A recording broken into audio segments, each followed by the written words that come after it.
Depuis plus de 15 ans, le Centre de recherche interuniversitaire sur la littérature et la culture québécoise, le CRILC, organise un cycle de rencontres annuelles avec des écrivaines et des écrivains québécois.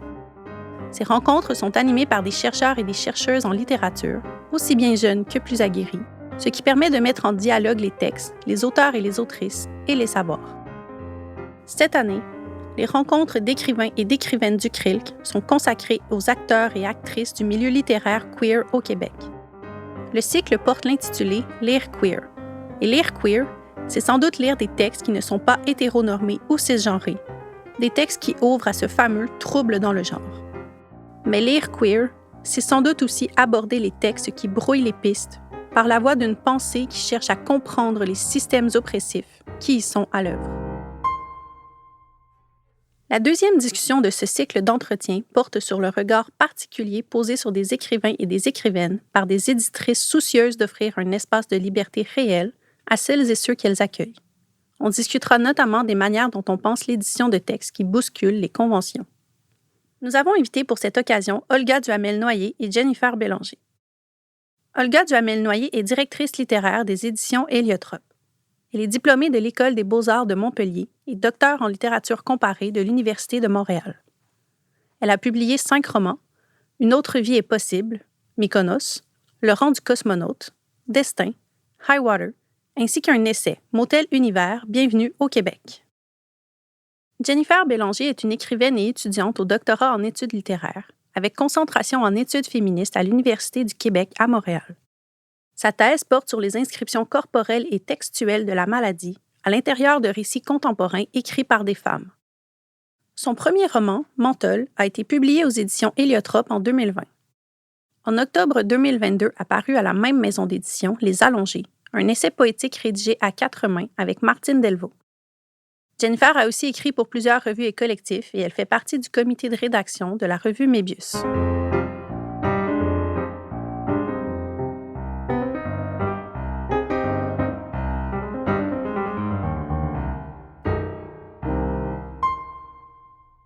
Allô, Olga!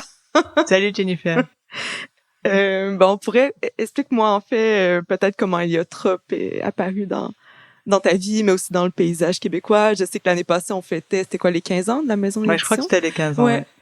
Donc, voilà. Comment est venue l'idée, peut-être, avec Florence?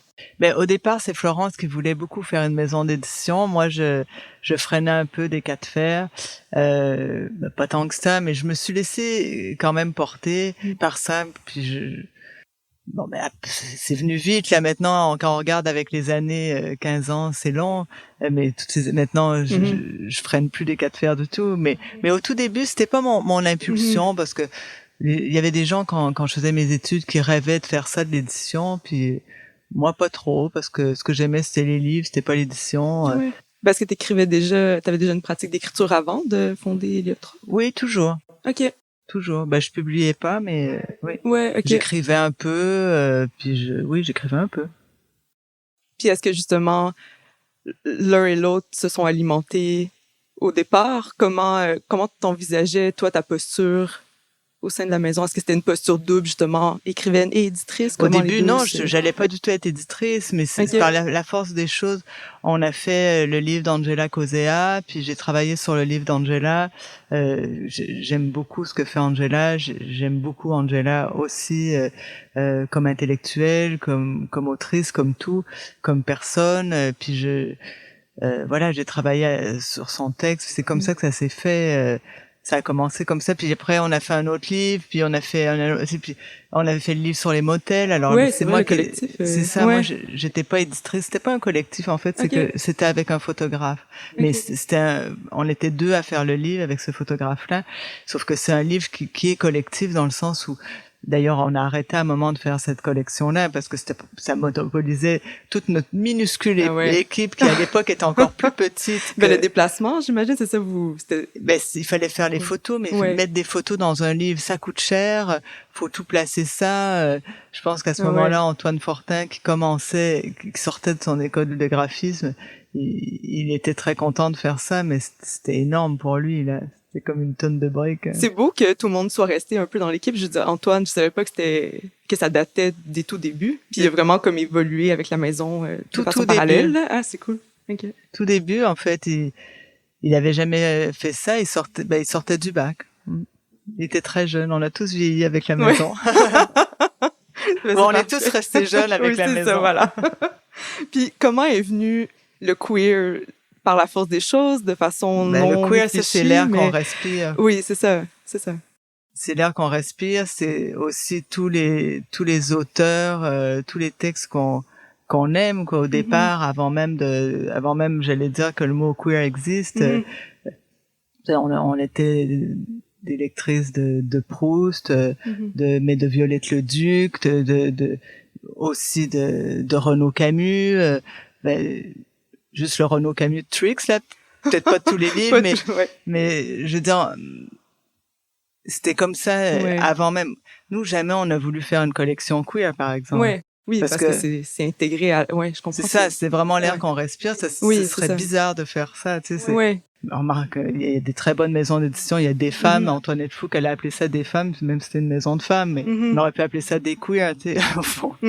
Mais non, on n'a pas fait. Mais en tant que personne qui a soumis un manuscrit chez vous aussi, j'avais l'impression que c'était la maison qui pouvait accueillir ce type de réflexion-là aussi, puis le travail formel qui vient avec cette posture-là d'être au monde, là, je sais pas comment dire, mais effectivement, j'ai l'impression que ça fait partie de vos sensibilités, puis que c'est, sans être nommé, c'est juste là, en fait. Oui, c'est tout à fait là, mais je te remercie d'avoir pensé ça avant d'envoyer ton manuscrit, en tout cas. C'est important pour moi aussi de travailler avec des personnes qui ont ce regard-là sur le monde, c'est pas, Mais, oui, peut-être, mais ton livre, par exemple, est-ce que c'est la queeritude, mais c'est sûr qu'on se reconnaît d'une certaine façon quand on le lit, mais c'est aussi, c'est la littérature, c'est l'engagement de la littérature. Je pense que c'est ça ton livre aussi, puis c'est ça qui a dû nous plaire dans le livre, mais même mon mentor, je dirais pas que c'est un livre queer forcément. C'est juste là. Je sais pas comment le décrire. C'est l'air qu'on respire. Ben, c'est ça. Je pense que ça me donnait l'expression clé. Le titre du podcast. Mais oui, c'est ça exactement. Puis je voulais pas non plus en faire une réalité qui surplombe tout le reste. Quand je dis V, j'ai pas besoin de justifier pourquoi elle est là dans ma vie. Elle est juste là, elle est là dans l'écriture aussi. Il y a pas. Exactement. Mais c'est pareil aussi quand je disais destin. En fait, je veux t'entendre parler de destin parce que c'est un de mes livres préférés de toi. Puis justement, le livre débute, je crois, sur une scène de danse. Oui. Puis comment...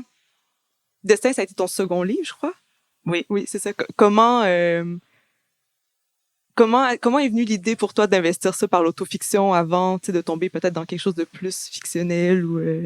Ben, je pense que j'ai pas écrit autre chose que des choses qui ont rapport avec l'autofiction. J'aimerais bien faire ça, mais je sais pas trop le faire. Ça s'est fait comme ça, c'est vrai. J'ai pas tant écrit non plus, mais je suis pas sûre qu'ils soient si différents pour ça que les autres. Je le sais pas. J'ai l'impression qu'ils sont. Mes quelques livres sont, sauf peut-être Mykonos qui est plus dans la fiction. Oui, c'est ça. Oui, ça c'est vrai. Mais le reste, je suis quand même pas mal prise avec mes affaires. On est deux. Mais c'est ça, puis je me demandais, toi, en tant qu'éditrice, quand tu reçois des textes, est-ce que tu as l'impression que le queer exige une grille de lecture qui est autre? Ou c'est quoi ta posture d'éditrice quand tu reçois des textes qui, justement, bousculent les conventions littéraires ou les formes? Mais c'est vrai que je suis très attentive à l'écriture, mais la recherche formelle, beaucoup moins. Parce que des fois, je trouve que la recherche formelle est trop ostentatoire et trop, en tout cas dans mon goût, souvent, je trouve que c'est trop montré. On veut trop montrer qu'on essaie des choses, mais à l'avance, c'est ce que j'aime de toute façon. Là aussi, c'est l'air qu'on respire parce que j'aime une exigence de l'écriture. J'aime pas que ça soit bien écrit du tout, mais il y a quelque chose dans mais il y a cette phrase de Proust, moi, que j'aime beaucoup, c'est les beaux livres sont écrits dans une sorte de langue étrangère. Puis je me sens très proche de ça, disons que c'est un idéal, tu sais. Un idéal, c'est cette langue étrangère. je veux pas la reconnaître puis qu'elle soit vraiment bien faite nécessairement. Ben j'aime ça que ça soit beau là, que c'est des beaux livres, l'exigence d'accord, mais c'est pas que ça soit bien écrit. Je pense que je m'égare un peu dans cette réponse-là, mais Non, mais c'est une posture qui est humble parce que justement tu reconnais qu'il y a des choses qui peuvent t'échapper puis que c'est pas problématique ou t'es pas dans une quête de que le manuscrit te révèle tout d'emblée, tu sais, je sais pas. non, mais en tout cas, Ouais. c'est sûr que faire de l'édition, il y a un côté où il faut se prendre pour un autre, puis il y a un autre côté où il faut beaucoup d'humilité, beaucoup d'humilité, parce que c'est très difficile de pouvoir voir les manuscrits quand ils t'arrivent à chaque fois. C'est très difficile nous, par exemple, on publie très très peu. On est dans un choix à l'avance. À l'avance où ça exige une certaine humilité, j'allais dire, parce qu'il faut choisir parmi des textes beaucoup sont bien, etc. Mais on veut défendre certaines choses, on veut défendre quelque chose en particulier, puis après c'est les uns par rapport aux autres, dans les saisons et tout ça. Il y a beaucoup d'humilité je crois, dans l'accueil des manuscrits. Mais c'est beau, puis je me demande justement si c'est pas cette posture-là qui se ressent aussi même avant que je travaille avec vous. J'avais l'impression qu'en lisant les livres de votre catalogue, il y avait cette humilité-là qui... Mais ça, c'est parce que t'es bienveillant. Mais non, mais c'est juste ça ton problème. Non, je vous jure. Mais je sais pas, il y a quelque chose, puis je me demande justement, est-ce que quand on se retrouve face à beaucoup de manuscrits de premiers auteurs ou de gens, justement, qui viennent pas nécessairement du milieu littéraire, parce que si on prend... je sais pas, là, des gens justement qui investissent plus les marges parce que le milieu institutionnel peut être plein de violence ou peu importe. Comment est-ce qu'on reçoit ces manuscrits-là de gens justement peut-être queer ou... Ben, peut-être on n'est pas si bon là-dessus parce que au fond je me rends compte qu'il y a beaucoup de gens qui étudient en lettres qu'on publie aussi, qu'on n'est pas si bon. Oui, donc c'est ça, je crois pas, ouais. Mais c'est vrai que encore une fois, nous on a fait le pari, comme je pense toutes les maisons indépendantes au Québec depuis quelques années, depuis 15-20 ans, on publie peu. On a fait le choix de pas multiplier les textes, pas pour suivre le Quillette, la parole du Quillette, mais parce que on a l'impression qu'on peut mieux accompagner les textes et les auteurs, les autrices. C'est important pour nous cet accompagnement-là. Mais vous prenez le temps aussi, là, oui. Oui, mais c'est très important pour nous cet accompagnement-là, vraiment. Puis de les accompagner dans la durée aussi. C'est violent là. Publier un livre, c'est pas tout le monde qui a de l'écho tout le temps, du tout. Puis ça veut pas dire qu'un livre a moins d'écho qu'il est moins bon. Exact, oui. Ça c'est absolument clair pour toute personne qui a une pratique qui a fait des études en littérature, on le sait là. Je veux dire, c'est peut-être le seul savoir qu'on a vraiment qui nous met dans la tête jour 1 là. grâce aux études littéraires, mais même sans faire d'études littéraires, c'est une évidence parce que il faudrait que tout arrive le succès là, il faudrait que tout arrive à un moment où tout le monde regarde dans la même direction quand c'est 4 ou 5 mois où le livre est là devant les journalistes, devant les critiques, devant les lecteurs. C'est très très court. C'est un système complexe aussi là, ça nous échappe, je veux dire, c'est pas c'est circonstanciel, il y a comme plein de facteurs extérieurs. C'est ça exactement. Oui. Ben de quand même mener à terme ce livre-là, puis je sais pour l'avoir vécu, c'est vrai l'accompagnement, tu sais, vous m'avez laissé un espace aussi. Comme je me rappelle, dans une de nos rencontres, il y avait pas de date de publication à l'horizon, dans le sens que c'était prendre le temps que les idées se déposent, puis aussi mon manuscrit avait été écrit dans l'urgence, là, puis justement j'appréciais l'espèce de pari. Moi je le vois un peu comme une prise de risque, là, si on peut dire, d'avoir quand même accepté ce manuscrit-là qui avait peut-être un potentiel caché, mais qu'il fallait déterrer, puis prendre le temps que ça se déploie. Puis je me demande si ce risque-là est pas queer. mais je me demande justement si ça nous permet pas des lignes de fuite, esthétique ou poétique ou peu importe. Si je sais pas. Ouais. Je sais pas du tout. Je sais pas quoi faire avec ça. Je suis devenue tellement une non militante de tout. Mais ton existence est militante. L'air qu'on respire, c'est ça? Exactement. Peut-être, je sais pas. Je sais pas, j'ai beaucoup pensé à ces questions-là. J'ai tellement voulu la révolution, moi, enfant, puis j'ai eu du mal à m'en remettre. mais après, quand on la veut plus, soit tu deviens vraiment anti, mettons, anti-gauche, anti-révolution, anti-tout comme ça, très réactionnaire. Ça, je peux pas non plus, là. Si je peux pas, ça me dégoûte, je déteste ça, je peux pas. Tu sais, Renaud Camus, là, je comprends pas ce qu'il est devenu. Tu sais, il a fait Tricks, c'est livre extraordinaire, puis après, il a fait Le Grand Remplacement. J'ai pas compris ça, mais d'un extrême à un autre, ou oui, mais c'est incroyable, parce que je veux comprendre, un jour, je voudrais comprendre ce qui est fasciste au départ dans Tricks. Moi, c'est une grande question pour moi, mais comme je me pose plus ces questions, et comme là, mais elle reste, elle reste comme un gros nuage quand même, tu sais, parce que qu'est-ce qui se passe, et puis qu'est-ce qui se passe avec ça, je le sais pas, mais donc j'ai plus tellement espoir dans le militantisme, même le militantisme féministe, par exemple. Je sais pas quoi en penser.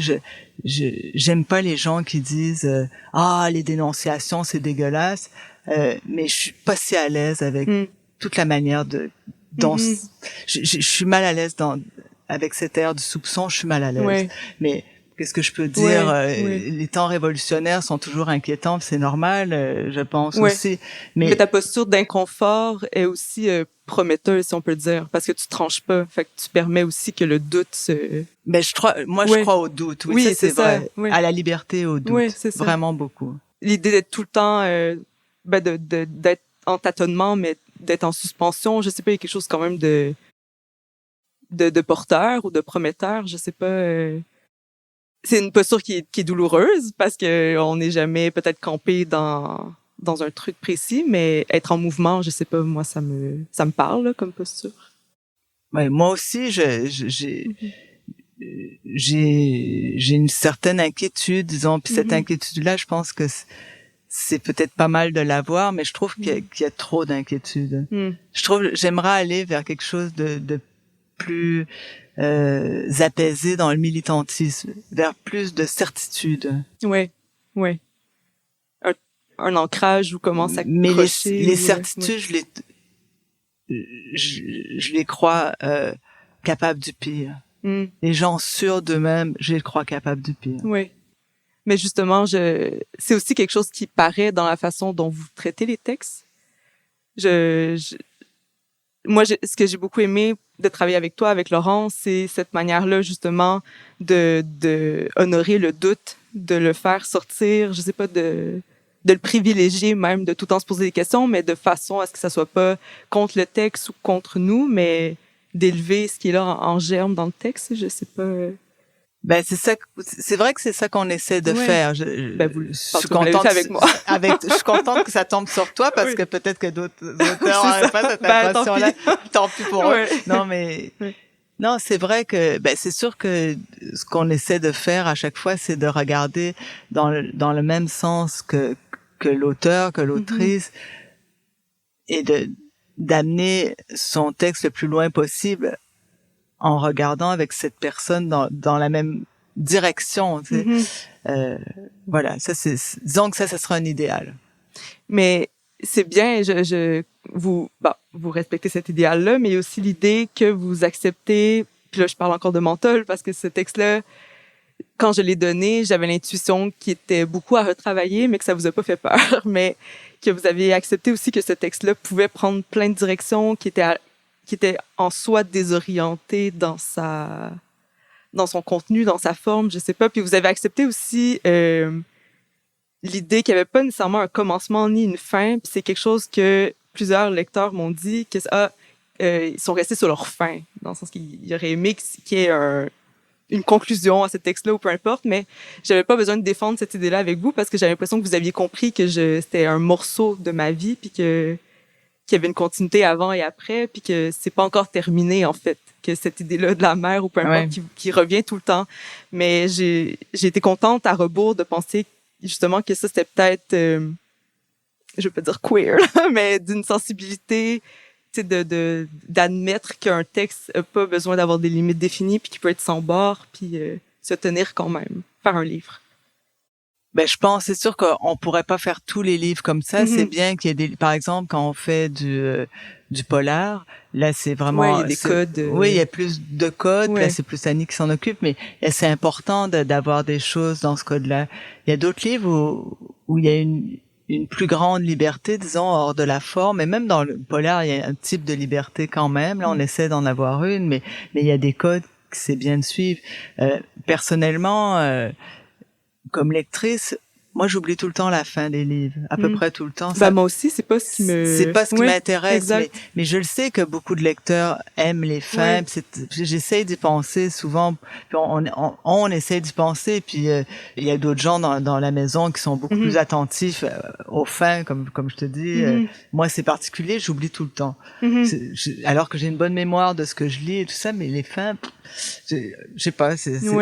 Ben, moi aussi, c'est pas ce qui importe, ni le début ni la fin, à part, ben là, je parlais de destin parce que le début m'avait beaucoup marqué, mais sinon, c'est tout ce qui se passe entre les deux, puis cette idée-là qu'il y a justement du mouvement entre les deux. On dirait la fin, ça veut trop sceller quelque chose ou trop... Emballer le tout. Emballer, ouais, c'est ça, rapidement, alors que ben, ça peut s'étirer, mais que il y a des exigences, puis qu'il faut finir par publier le livre, puis qu'on peut pas non plus...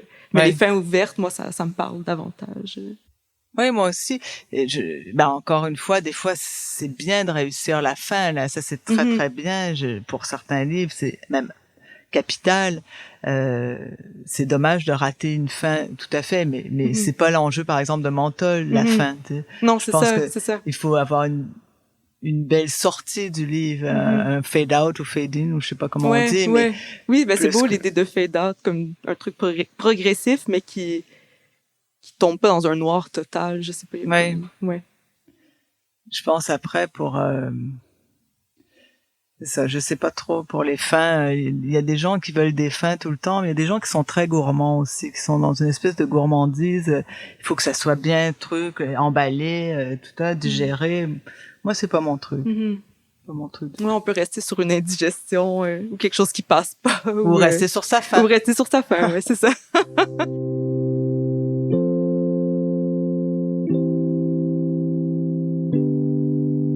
Bon, une autre piste de discussion qu'on peut avoir, c'est justement la présence de voix queer dans votre catalogue, les perspectives. Puis bon, je pense à Kevin Lambert, je pense à Julien, je pense à Kim Fu. Tous ces textes-là, en fait, comment vous percevez, ben toi, c'est le fait qu'on colle un peu cette étiquette-là, forcément un peu sur la maison édition, comment Mais c'est drôlement arrivé parce que c'était à la fois une évidence, puis il y a eu d'ailleurs aussi de Verena Stéphane. Oui.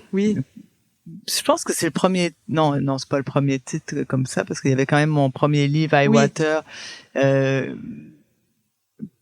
Puis, mais je sais pas, après... Mais tu vois, même dans D'ailleurs, c'est là sans que ça soit une exception. C'est un fait d'existence, c'est une manière, encore une fois, de décrire, de voir la vie. C'est pas...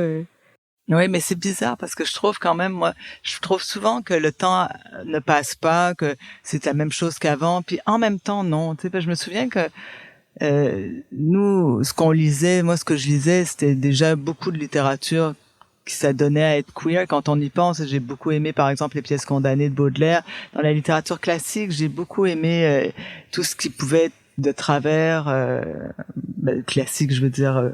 comme Baudelaire ou Proust, là, dans ce sens-là, tu sais, j'ai beaucoup aimé ce qui était bizarre. Après, j'ai beaucoup aimé aussi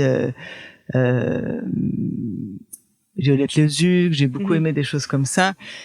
Mais pourquoi je voulais parler de ça? Parce que quand on a commencé à publier, c'est vrai que, curieusement, c'était pas si normal de faire des trucs queer. Je trouve que le temps a quand même passé. Maintenant, c'est un plus, tu sais, c'est presque un bonus que ça soit là-dessus. Mais avant, c'était juste, c'est comme ça, t'es pas content, je te parle plus ou je te parle, mais je te regarde de travers. Je sais pas. C'est même tarif, quoi. Si t'aimes pas ça, mais maintenant, c'est, tu fais du queer, c'est bien. T'as l'impression que tu vas avoir des points, même au Conseil des Arts, quasiment pour ça. Ça coche une case. Non, mais c'est, puis je vais te dire, moi, comme je suis assez pour l'affirmative action, là, je suis pas contre, là, du tout ça. Donc, mais je veux qu'on soit aussi reconnu comme une minorité sexuelle, puis je me bats, si on peut dire ça, pour qu'on le soit, comme dans toute la diversité sexuelle, la diversité culturelle de tout, je veux aussi que nous, on soit reconnus pour ça. Je veux qu'on ait notre place. Puis c'est vrai que je la revendique. Oui, ben le fait de nous voir, tu sais, sinon on veut pas être noyé non plus dans quelque chose qui va être récupéré de toute manière par un système plus dominant ou peu importe là. C'est important qu'on le nomme et qu'on le voit là. Oui.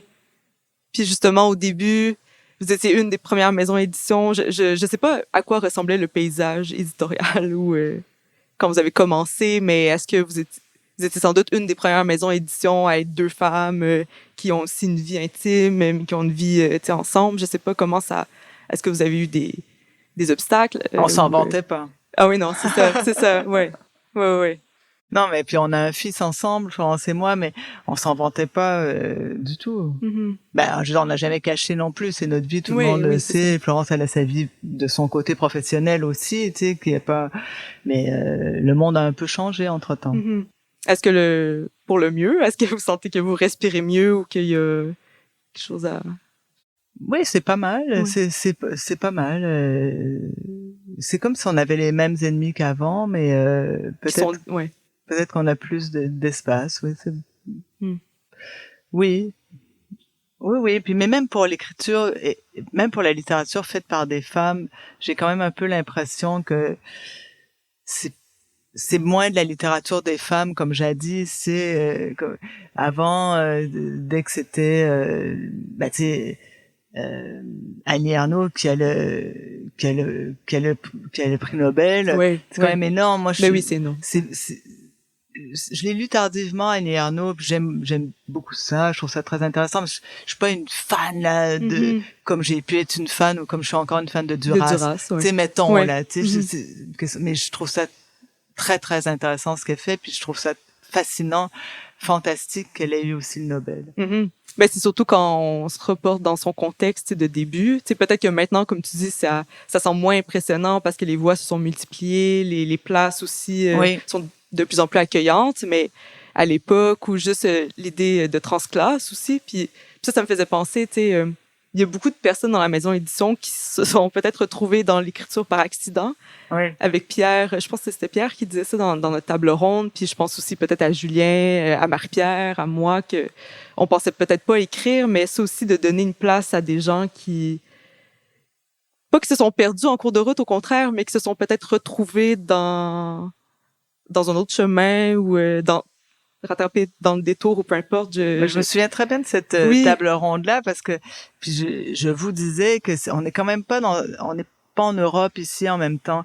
Je trouve que malgré tout les classes sont plus mouvantes puis ça fait pas des générations de bourgeois en ligne. Donc j'étais pas tout à fait d'accord avec vos positions, tu sais, parce que ben, d'où je viens moi par exemple, c'est sûr que ma mère c'était la première à faire des études plus poussées que son propre père, mais qui était pas non plus un ouvrier, mais et elle a fait un doctorat de philosophie, là, c'est quand même considérable pour une femme d'où elle venait, de Sainte-Anne-de-Beaupré. Donc après moi j'ai aucun mérite à avoir été drop-out puis à avoir raccroché après, puis j'ai aucun mérite.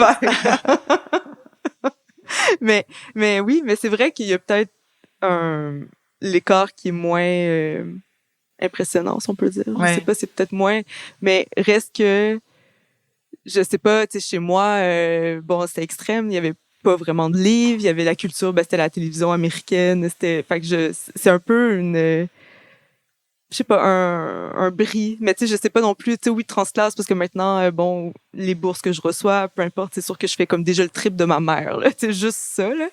Fait que, tu sais, c'est énorme d'avoir cet espace-là pour explorer la littérature avec cette conscience de classe, puis j'ai l'impression qu'Héliotrope a ça. Que ce soit aussi dans les romans de Kevin, ou je sais pas, il y a comme cette idée-là qui est...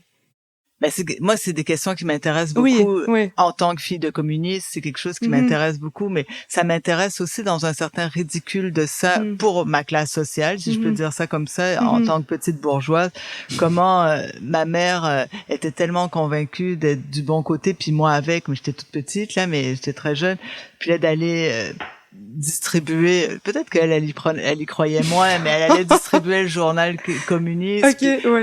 À la sortie des usines ici, tu sais, parce qu'à l'époque, il y avait beaucoup dans le textile, c'était gros Montréal, puis franchement, les ouvrières, elles en avaient rien à secouer, là, tu sais, ça les intéressait pas du tout, du tout. Il y avait d'autres priorités d'existence. Oui, c'est ça, mais ça me fait rire, parce que moi, à chaque fois, je comprenais pas pourquoi elles étaient pas fascinées, puis elles avaient pas une révélation immédiate. Puis, tu sais, ma mère, franchement, elle était pas du tout une bourgeoise, une riche, mais à côté, elle avait fait ses études, elle avait été bonne élève, puis elle s'était accrochée, quoi. Il y avait des privilèges quand même face aux personnes qui doivent travailler de la main. Oui, c'est ça. Mais cette capacité-là à faire apparaître le corps, tu sais, vous êtes une maison édition aussi dont le catalogue a beaucoup des questions autour du corps, de la présence corporelle, de son incarnation. Je sais pas, l'idée de classe sociale, c'est ça aussi, c'est la manière dont le corps... Mais ça, c'est très présent chez Kevin, c'est sûr, oui, c'est par ça. exemple. Oui, exact. T'en parlais tout à l'heure. Ouais. Qui côtoie les questions de sexualité tout le temps. Fait que ça se nourrit les deux. Mais je vois pas ce qu'il y a d'autre d'intéressant que le corps, hein, en même temps, dans nos pauvres vies. Non, oui, c'est vrai. oui. Avec nos carcasses. Oui, c'est ça qu'on traîne. Oui, t'en sais quelque chose. oui. Mais c'est ça, mais en même temps, vous lui avez redonné une place, tu sais, pas de noblesse, là, mais vous l'acceptez comme tel aussi, tu sais, il y a pas, vous cherchez pas à le camoufler dans les textes, vous acceptez même qu'il soit dans tous ses fluides, tu sais, il y a ça aussi. Ben, ça se fait comme ça. On a la chance d'avoir quand même croisé on a la chance de croiser des auteurs, des autrices intéressants qui mettent au cœur des choses, des problématiques, qui nous montrent aussi le chemin. Donc, c'est ça, c'est des deux côtés, vous vous façonnez l'une par rapport à l'autre. Comme la maison, ce que j'apprécie dans votre site internet, par exemple, quand on envoie un manuscrit, c'est pas des lignes directives qui sont hyper claires, c'est justement, prenez le pouls du catalogue, l'intuition de ce qu'on publie, mais j'apprécie ça, c'est justement, ça laisse une ouverture ou une exploration possible. On reçoit beaucoup de manuscrits de gens qui ont dit, j'ai vu votre site internet, puis je suis sûre que moi, ça peut fitter. Oui, mais là, il y a de l'interprétation possible. Non, mais oui, bien sûr, mais bon, là, je sais pas trop quoi. C'est sûr que nous, notre catalogue, on dit tout le temps la ligne éditoriale, ben, c'est vous, quoi. C'est tous les écrivains de cette maison qui la font, qui la dessinent. Puis alors, comment on a choisi ça? Ben, on a choisi ça parce que c'est des livres qui nous plaisaient, tu sais. Je veux dire, Florence et moi, c'est comme ça qu'on a bâti la maison, comme d'autres ont pu le faire. C'est-à-dire, t'as pas une ligne éditoriale préécrite, mais c'est exactement comme quand quelqu'un te plaît, t'as pas dit, moi, je veux absolument que ça soit un garçon avec des yeux noisettes, puis des cheveux bouclés comme ça. Non, tout à coup, quelqu'un te plaît, tu trouves par une série de choses. Mais c'est vivant. Ça permet justement de mouvance, puis... Oui, ben, je pense, puis c'est bien de se faire surprendre aussi par les textes. Ben, la surprise, justement, vous terminez l'article, parce que sur le site des libraires, je suis allée voir, sur l'idée d'être surprise, tu sais, puis de promettre aussi des surprises, puis d'être dans l'inédit ou... Oui, mais ça, c'est difficile, mais c'est vraiment une exigence qu'on a, ben, heureusement. Mais c'est difficile de toujours être prêt à accueillir. C'est plus difficile qu'on croit. Qu'est-ce qui est difficile? Parce que c'est difficile de voir si un livre est intéressant si un manuscrit est intéressant pour les gens, pour les lecteurs, c'est difficile de pouvoir l'accueillir. Des fois, il est un peu imparfait quand il arrive et tout ça. Puis, c'est pas qu'il va être parfait, mais il est un peu tout croche. On sait pas comment ça va se passer, le travail avec les auteurs et tout ça. Puis, on réécrit jamais. Bah, tu peux en témoigner. Tu sais, on n'a jamais réécrit les livres là, mais non, c'est ça. mais les faire retravailler quand même, c'est important pour certains livres, surtout les premiers romans, bien sûr, parce que ben, on apprend. Je pense, les premiers romans, c'est intéressant comme ça. Tout à coup, on voit quelque chose chez un auteur, puis on essaie de lui faire dire ce truc-là. Ben, d'être capable d'attraper ce quelque chose ou les noyaux de sens, justement, à partir desquels, tu sais. C'est là qu'il faut de l'ouverture, puis être accueillant, c'est pas si facile que ça a l'air dans le sens où ça pourrait être un principe. Oui, nous, on veut être accueillant, on accueille donc les choses, mais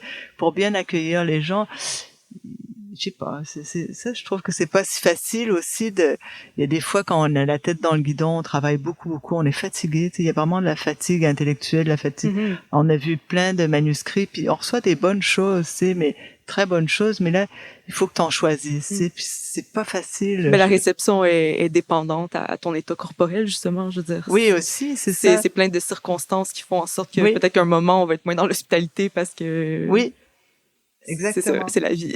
Mais oui, puis quand si tu viens d'accepter, mettons, un premier roman, est-ce que tu vas en accepter un autre la même semaine, tu sais? Oui. C'est bizarre, mais c'est pour ça aussi je dis faut être humble. Ouais. Parce que c'est comme ça aussi, tu sais. Mais d'accepter de voir ces questionnements-là, tu sais, déjà de les nommer, il y a peut-être des gens aussi qui se disent accueillants, mais sans vraiment dire qu'il y a des obstacles à ça. Ouais. Ben, en tout cas, je pense qu'il y a des obstacles à l'accueil. Oui, mais c'est ça.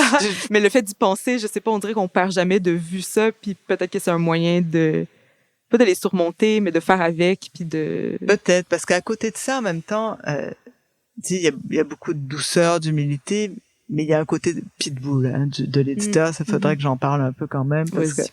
On a du temps. Non, mais parce que... Moi, j'ai pas une nature de pitbullesque. Non, pas du tout. Mais ça vient très fort dans l'édition. Une fois que j'ai envie que mes livres gagnent, j'ai envie que mes livres aient leur place. Mais ça, à la limite, c'est d'être à côté de nous. Je sais pas, c'est de vouloir porter les livres. Oui, c'est ça. Il y a beaucoup d'amour là-dedans. Oui, il y a de l'amour, mais c'est les pitbulls, tu sais, ça peut être un peu... Non, il y a un côté, c'est vrai que je peux être en colère, être enragé, être ceci, cela, si on n'a pas assez de place, si un livre est pas assez remarqué, mais c'est tellement pas ma nature. Mais en même temps, est-ce que tu vois une forme, pas d'injustice, parce que, bon, comme on disait tantôt, il y a plein de contextes qui nous échappent, là, qu'on peut pas contrôler, mais est-ce que c'est pas une forme d'injustice de voir un livre se faire naître, l'auteur aussi y mettre beaucoup, tu sais, est-ce qu'il y a pas quelque chose de... Mais je pense pas que c'est le lieu de la justice, en tout cas, le tribunal de la publication, tu sais. Oui. Non, c'est pas comme ça que ça se passe. Mais non, c'est sûr que non. Non, c'est sûr. Puis ça va, quoi. Oui. Je sais pas, moi, je me remets en tête quand j'étais lectrice. Moi, si un livre avait gagné un prix, ça m'intéressait quasiment plus, tu sais. Je veux dire, rattrapé par sa popularité. Oui, c'est ça. Tout de suite, je me dis, ça doit pas être très intéressant. Ouais. Mais moi aussi, j'ai un peu ce réflexe-là, là. Mais en même temps, là, vu que les temps changent, puis que certaines questions sont mises de l'avant, justement, que ce soit le queer ou le féminisme, on dirait que ça renverse un peu ma résistance envers les choses. Mais moi aussi, on dirait que j'avais tendance à comme m'éloigner d'un consensus où je me disais toujours, si ce livre-là a été récupéré par ce système-là, ce qui doit pas le déranger suffisamment ou le mettre en danger. Oui. Mais bon, en même temps, on sait que les livres mettent jamais en danger finalement. Quand on y pense bien. Oui, c'est ça. Le pouvoir réel de la littérature existe, mais de renverser tout un système, je sais pas, on s'inscrit quand même dans ce système-là. Là. Oui. Mais oui, c'est ça, fait que... Mais donc, j'ai été surprise par ma nature... pitbullesque. Brusquement, un peu tough. Là, je me retrouve dans la cour d'école, tu sais. Puis je suis la même personne que dans la cour d'école où je me battais souvent, puis je me faisais toujours battre parce que battre. Mon Dieu. C'est des petites batailles là. Non, mais c'est des petites affaires là. Mais ce qui je le dis, mettant la blague, mais je me battais de temps en temps, puis j'étais jamais la plus forte. C'est que ça... Oh non. C'est que ça marchait pas tellement mon affaire. Il y avait la volonté. Mais c'est tout. Ça. J'étais un petit pitbull, en tout cas, c'est ça. Mais comment... Je suis peut-être plus forte comme éditrice. Je le souhaite à tout le monde. Mais au moins, t'es pas seule. Dans la maison d'édition, justement, il y a comme l'idée d'être soutenue. Tu sais, Héliotrope, pour moi, c'est vraiment une famille, tu sais. Oui, quand je suis rentrée, j'étais comme, je suis arrivée chez moi, tu sais, puis rapidement, tu sais, mais c'est ça aussi. Mais ça, c'est ce qu'on veut. Ouais. Ça, c'est vraiment notre souhait le plus cher avec les auteurs. C'est vraiment le souhait le plus cher. Puis justement, tu sais, c'est rendu visible par le fait qu'on veut republier, qu'on veut aussi vous confier nos manuscrits qui sont pas nécessairement terminés. Tu sais, l'idée de vouloir travailler avec vous, ça persiste au fil des années.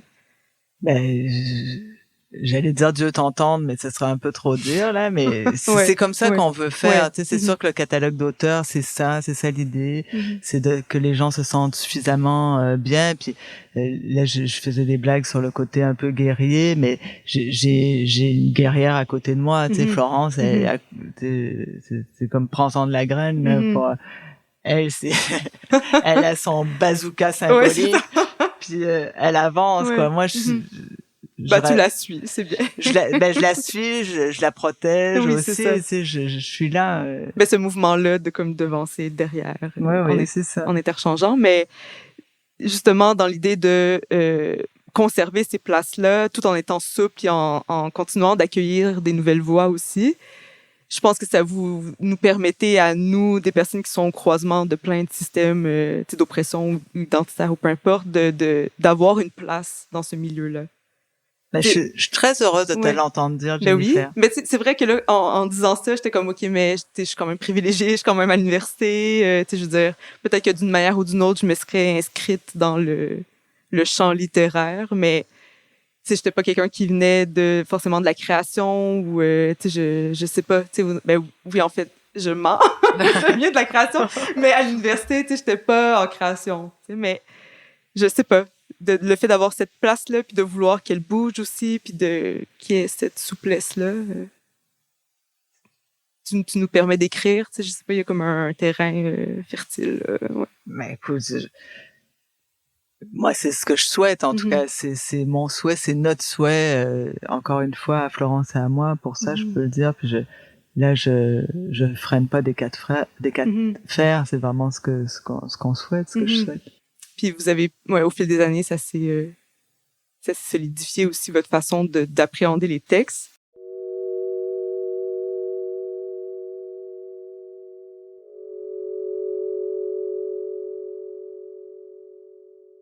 Comment est-ce que,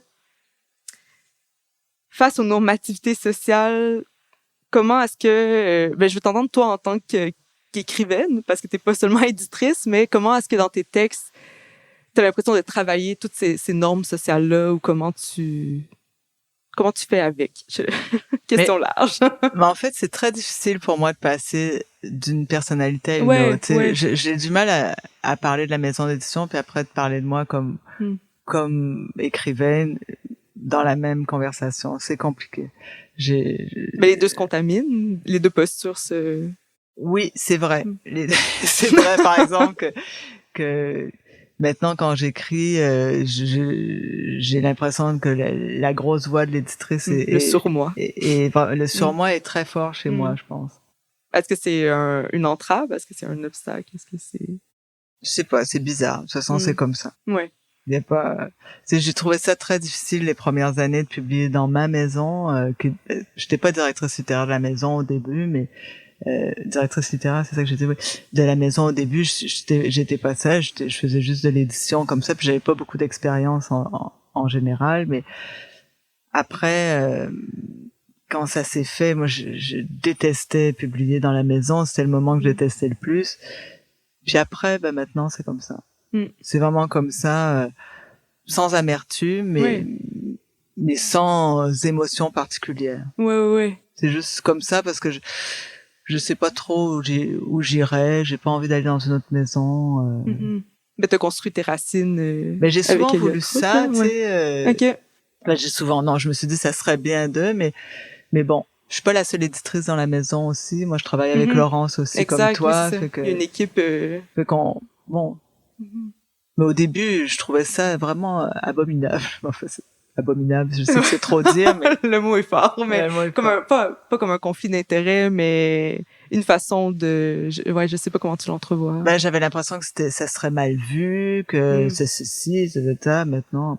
Ben, c'est donner un espace pour ta voix, là. Je veux dire, c'est pas... Oui, mais c'est ça, c'est pour ça. Alors, je me vois pas, par exemple, dans cette entrevue aujourd'hui, alors qu'on parle beaucoup de la maison. Je suis même étonnée qu'on parle pas que de toi. J'ai mal compris, je pense, l'angle du truc. Non. Non, mais Jennifer, je pensais qu'on parlerait de toi. C'est pour ça que j'ai accepté. Fait comme non, ricochet. Mais en tout cas, je vais pas parler de moi vraiment comme auteur. Mm-hmm. Mais moi, c'est drôle parce que moi, j'oublie jamais, en fait, que t'es une autrice. Ben, c'est gentil parce que pour moi, ça compte. Ben oui, j'espère que ça compte. Non, mais ça compte beaucoup. Je veux dire, c'est pas un truc de côté de biais, là. C'est au centre de ma vie, vraiment.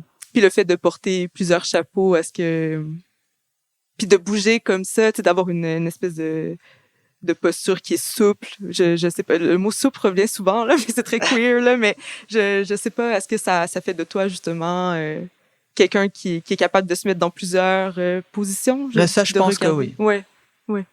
Ça, je pense que oui. Je pense que, par exemple, la déception des auteurs, je la connais, je la comprends. Oui, c'est ça. Ben, quand on parlait d'accueil, tu sais, ça aussi, ça en fait partie puis de recueillir ces émotions-là qui font partie du processus. Oui, puis la joie des auteurs, mais oui, puis de l'exigence face aux auteurs aussi. C'est une exigence que j'ai de pas être dans les lamentations. Je déteste ça, vraiment. Parce que je sais ce que c'est la déception aussi. Je pense que j'accepte pas que peut-être Florence a plus d'ouverture à la déception, mais moi j'accepte pas ça. Je trouve qu'on doit se tenir. Ouais. Ben l'idée de se tenir, est-ce que c'est pas un peu pas d'être militante là, mais d'avoir une posture, tu sais ça pourrait.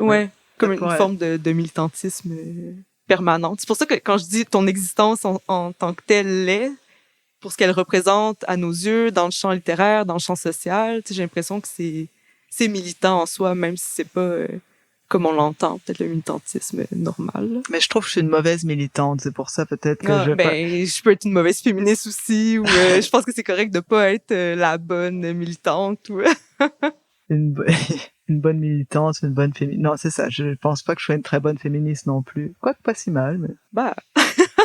Mais de toute façon, c'est Roxane Gay qui écrit Bad Féministe. Je pense que c'est bien aussi je sais pas, comme on disait tantôt, d'être tout le temps dans cette posture-là de mouvement ou c'est bien de voir ces travers ou ces angles morts, puis de pas les cacher, en fait, de les nommer. En tout cas, c'est difficile de les cacher, donc il faut Ouais. apprendre à vivre avec. C'est ça. Mais justement, une des dernières pistes là, qu'on peut aborder, c'est littérature et combat. Tu sais, on parlait genre de militantisme ou peu importe. Ouais. Selon toi, là, la question, quel genre de combat devrait porter la littérature, ou est-ce que la littérature a cette fonction-là ou ce rôle-là, ou Je sais pas. Franchement, je sais pas répondre à cette question-là. Ben, moi non plus, je l'ai vraiment regardé longtemps en me disant, ben, tous les combats, mais en même temps...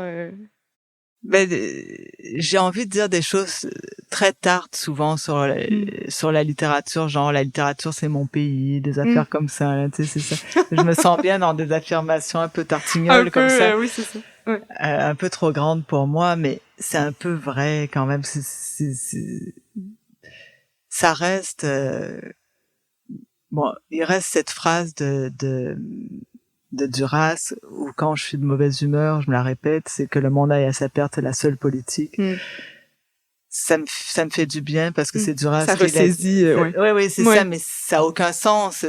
Ça a aucun sens. On peut pas penser comme ça, mais c'est comme une clairvoyance qui met en action. C'est comme, je sais pas. En tout cas, c'est passer sa mauvaise humeur avec une certaine lucidité. Oui, c'est ça, exactement. Mais c'est pas une lucidité qui empêche d'agir, qui est paralysante. Non, selon moi. Oui, mais je pense que t'as raison, mais je pense que ça fait pas des si bons militants. Puis je suis contente qu'il y ait des meilleurs militants que moi.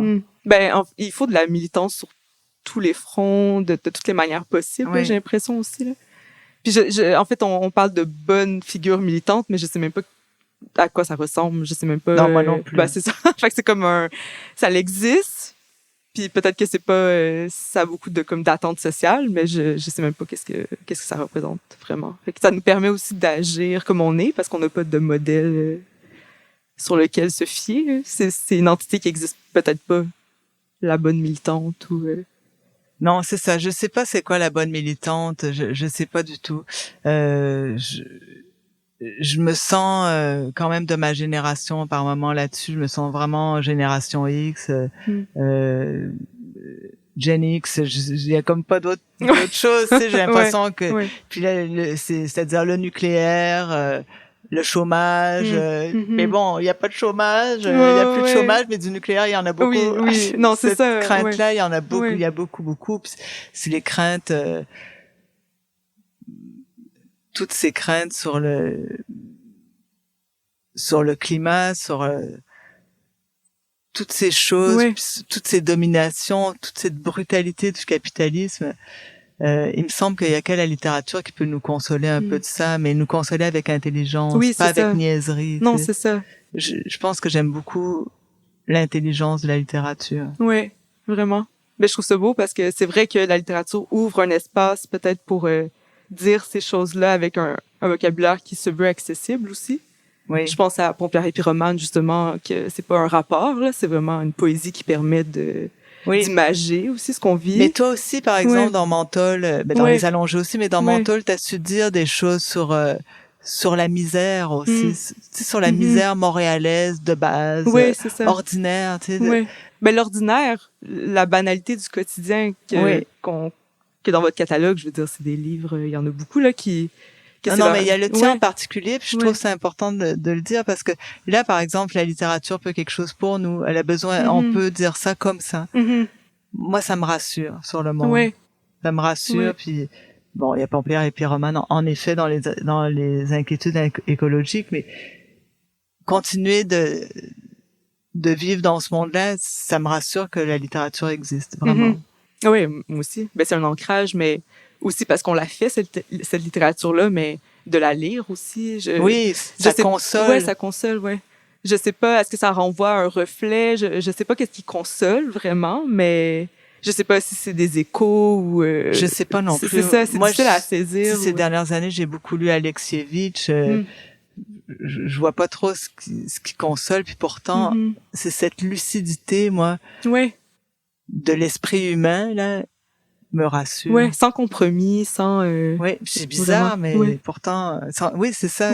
C'est bizarre que le livre le plus angoissant sur la Terre me rassure. Ben, mais je te comprends. Je te remercie. Ben, par exemple, même le livre de Marie-Pierre Lafontaine, qui pour moi est rassurant. Genre, ces voix-là doivent exister. Je sais pas, c'est rassurant que de pouvoir entrer dans cette intelligence-là, comme tu dis.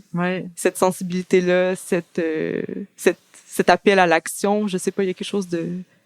Même si corporellement, on n'est peut-être pas capable de soutenir cette action-là, mais... Comme moi dans la cour d'école.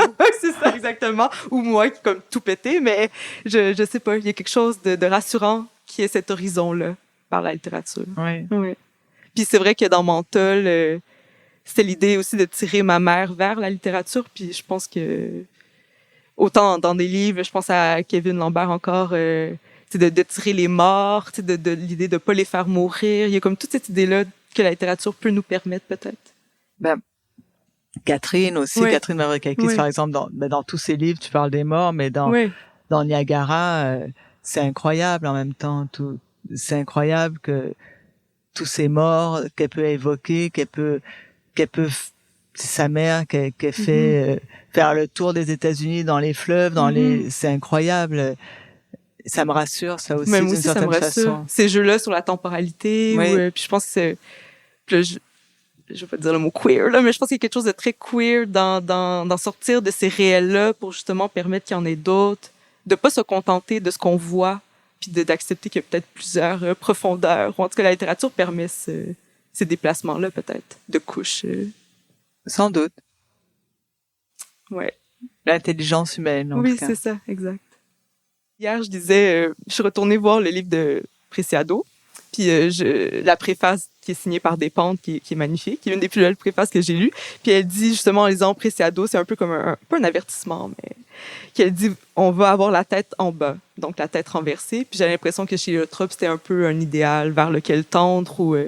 Ah ben c'est sûr que c'est un idéal, mais tu parles de ce livre-là, puis c'est un livre où il y a beaucoup question de Guillaume Dustan. Oui. Puis tu parles de préface, puis je repense à la préface aussi de Virginie Despentes sur Guillaume Dustan, que je trouve absolument magnifique quand elle raconte, pas nécessairement dans le texte dont tu parles, mais parce que je l'ai oublié celle-là, mais je pensais à celle pour Guillaume Dustan, puis où elle dit comment on n'avait pas vu cet auteur-là, elle l'avait pas vu elle l'avait pas vu elle, ça lui semblait être un espèce de truc comme c'est chez POL, elle se disait c'est un genre de poème, alors qu'au contraire, elle regarde, elle dit bonjour la poésie, quand même un truc, c'est quand même assez hard du stand. Donc cet humour-là de Virginie Despentes, c'est vrai que je me sens très proche de ça. C'est un idéal, c'est ça. Oui, c'est ça. C'est un idéal. Mais que Liotrop donne la place. C'est un idéal aussi. Oui. Oui, c'est ça. Peut-être chez les autrices même aussi de votre maison d'édition. Je sais que c'est des livres qu'on lit, Julien. Oui, pour Julien. C'est très important, oui, c'est ça. Puis, je pense à Mathieu Leroux aussi. Quand tu parles d'Ostan, de Guillaume, je sais pas, on dirait qu'il y a comme Mathieu Leroux qui me vient en tête. Oui. J'arrive pas à dire les mots, là, mais je sais pas comment ça se passe dans les boîtes de nuit ou je sais pas. Son livre à venir est encore plus. Oui, mon Dieu, bon, tu vois. Encore beaucoup plus. Tu sais, cet imaginaire-là qui habite Héliotrope et qui fait Héliotrope, il y a ça aussi. Oui, mais c'est ça. C'est un rapport à ce qui peut être hard. Comme chez Preciado, qui arrive à dire tout ça aussi. Elle arrive à se trouver un espace pour le dire. Il ou elle arrive à se trouver un espace pour dire tout ça. C'est pas évident. C'est pas évident en ce moment aussi. Le monde est en train de changer.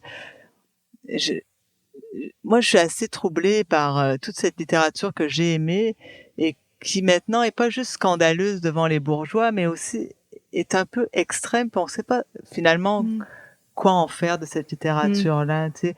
Bon, c'est sûr que c'est des minorités sexuelles. Paul B. Preciado est trans. C'est sûr que on a le droit un peu plus.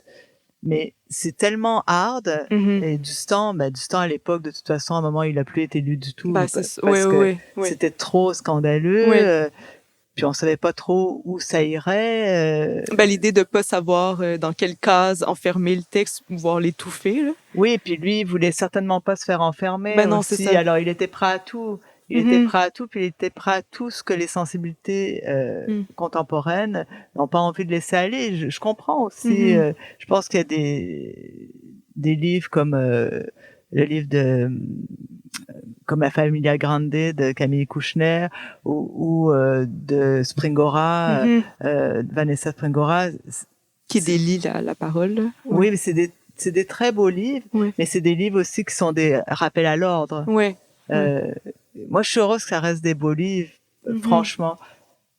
Parce que je sais pas trop quoi faire de ce rappel à l'ordre-là. On a envie moi, j'écoute cette parole-là, je trouve ça très important.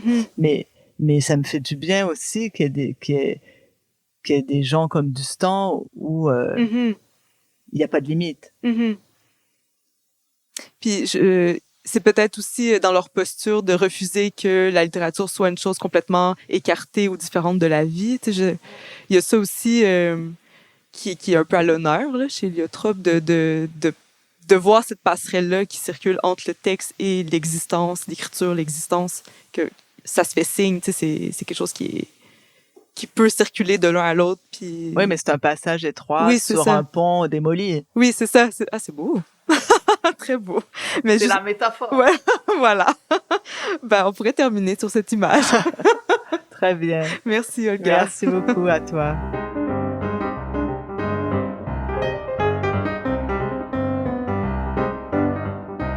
Merci d'avoir écouté cet entretien entre Olga Duhamel-Noyer et Jennifer Bélanger, un entretien réalisé en collaboration avec La Puce à l'oreille. Pour découvrir d'autres auteurs et autrices, retrouvez tous les épisodes des rencontres d'écrivains et d'écrivaines du CRILC sur votre application balado préférée et sur le site du CRILC sous l'onglet Médiathèque.